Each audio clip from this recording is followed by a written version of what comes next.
Man scooped up a handful of cow dung and sniffed it, showing no disgust but instead clear excitement. They carefully smeared this natural camouflage over their bodies to mask their scent. Once ready, the group carefully crawled forward. The leader signaled to stop with a gesture, and everyone instantly froze in place. Even ants crawling onto their hands became a quick pre-hunt snack. Ahead lay their vital winter prey, a herd of massive yaks. At the leader's command, they pushed down their fear and charged the herd, hurling their spears with force, successfully startling the animals. In the chaos, many panicked yaks plunged blindly over the cliff edge, while some wary ones began stampeding wildly, even turning angrily towards the hunters. One charged directly at the youngest and weakest member of the group, the leader's only son. The leader rushed desperately to save him but was too late. His son was rammed over the cliff. Tribe members frantically scrambled to the edge, trying to grab the boy struggling in midair. The boy desperately clawed at a protruding rock, but it shattered instantly. The father could only watch in horror as his son plummeted down. Against all odds, a narrow ledge caught the boy. The father, ignoring the danger, tried to climb down to rescue him but was restrained by his people. They had already lost the boy, they couldn't lose their leader too. Besides, the whole tribe was counting on them bringing back food. Swallowing their grief, they silently worked to gather the kill.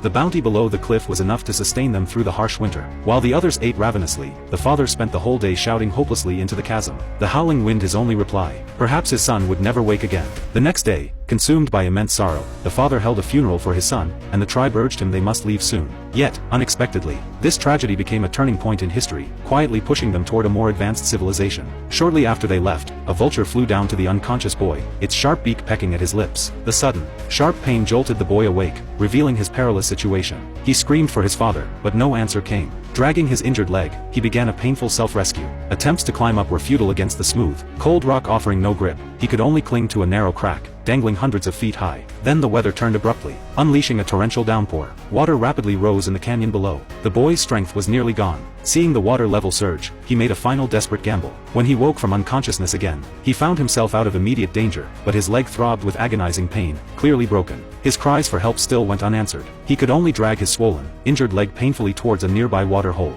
After drinking, he was temporarily safe from death. He removed his shoe, his ankle was badly swollen. He found stones to brace his leg, endured excruciating pain to set the bone himself, then fashioned a crude splint from branches to immobilize the injury. When he finally crawled back to the old hunting grounds, the sight shattered his heart. It was his own grave marker. The tribe believed him dead. He couldn't contain the surge of emotion any longer, kicking the gravestone wildly over the cliff in despair, collapsing into broken sobs. Suddenly, distant wolf howls snapped him back to alertness. Turning, he saw glowing green eyes floating in the shadows. A wolf pack had him in their sights. Survival instinct took over, driving the boy to flee desperately on his injured leg until exhaustion claimed him. In the perilous darkness, he could only huddle trembling, hidden high in a tree. Ravenously hungry, he searched for food but found only a small earthworm to eat. Just after swallowing it, the wolves tracked his scent. Before he could react, the pack lunged. Clearly unwilling to give up this meal, the wolves persisted. The boy fought fiercely to escape. Just as he seemed about to break free, one wolf clamped its jaws onto his shoe. In desperation, he pulled out his hidden dagger, slashing wildly. The wolf yelped in pain and released its grip,